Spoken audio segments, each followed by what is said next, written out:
Finally, a topic that is dear to all of us Californians, which is alternative energy. Dr. KRS Murthy achieved a lot of success in solar and biofuels area. Dr. Murthy, could you please talk about the opportunities in the biofuel area in 2011? I just have a question before to audience. That table cannot answer. In the biofuel, which is the one, if you were to choose a business doing biofuel, which business which source or feedstock, as it's called, would you use? I want to get a poll of the people so when I get an answer. Okay, please.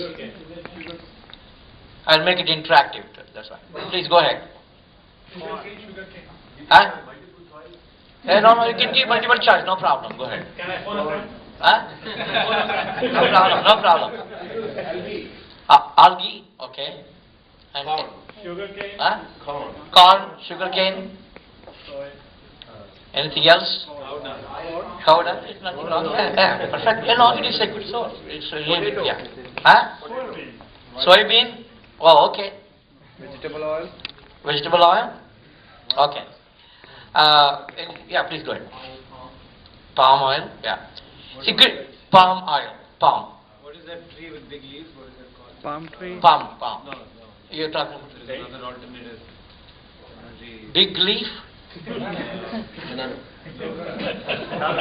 I'm trying to think though. That's right. When you say big tree, big. How about byproduct like paddy husk? Paddy husk, yeah. Good. I'm just trying to make sure that what people think when they think of biofuel word, right?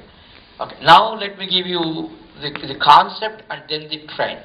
What's happening in USA, in India, in other countries.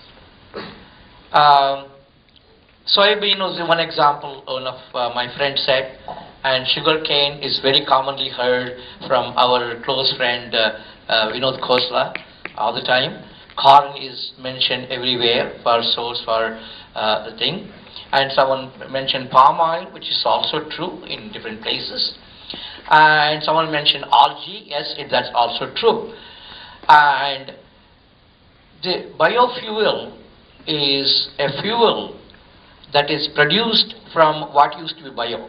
That's dead now, right? You don't take alive and use it for fuel. Just want to make sure I clarify that. And the fuel part, the moment we think of fuel, we think of our gasoline tank in the car, right? Most of the time, when all of us think that immediately when someone says fuel. But fuel could be something that you can burn. Our ancestors used wood as a biofuel. Go back and start thinking, right? I want to make sure that I kind of make you get into the fundamentals. Now, renewable biofuel, and how do you use it? How do you convert in what form?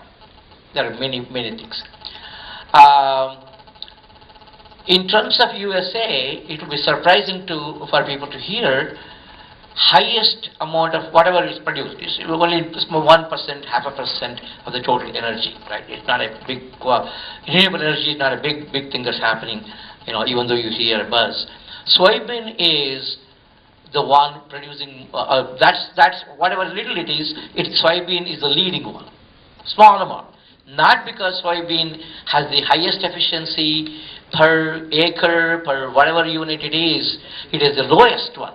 It produces only 50 to 70 gallons per acre that you use soybean, which is also food and good and things like that. The reason is because soybean industry farmers get a big subsidy and so on. Just to give you, something to think about and understand. Okay. On the other side, corn and sugarcane require a lot of energy, farming, fertile land to grow. And then you take a small part of that, the corn seeds, or only the sugarcane juice, leave out the remaining pulp, and so on, and that you convert to biofuel, example, ethanol in that case. You take that, fermented carbohydrate in the digesters, and then distill it. It produces only less than 5%. maximum, depending on what source it is, of ethanol per volume that you get. Need to distill it. So there's a lot of energy being spent. They're all energy negative. It's a very important thing for us to remember that we don't normally think of. And out of the efficiency per acre, per energy that's used to grow and extract, etc., the life cycle thing, it happens to be algae. Compared to the one end, which is soybean, and sugarcane is in that thing comes to about few hundred. Algae produces 10,000 to 20,000 gallons per acre. It's many, many times more. Okay.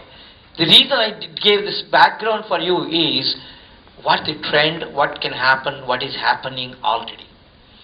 And if you are not familiar with this, in India there has been year after year algae-based biofuel conference. That gives you a trend of what the interest levels are, what people are trying to do. But recently, in the last few years, Jatropha was a big word used. Even with one of my previous colleagues, long time ago and much old, many times my age group, Abdul Kalam, he was my colleague, and he used to make a big deal about. He's a great guy, right? Don't question at all.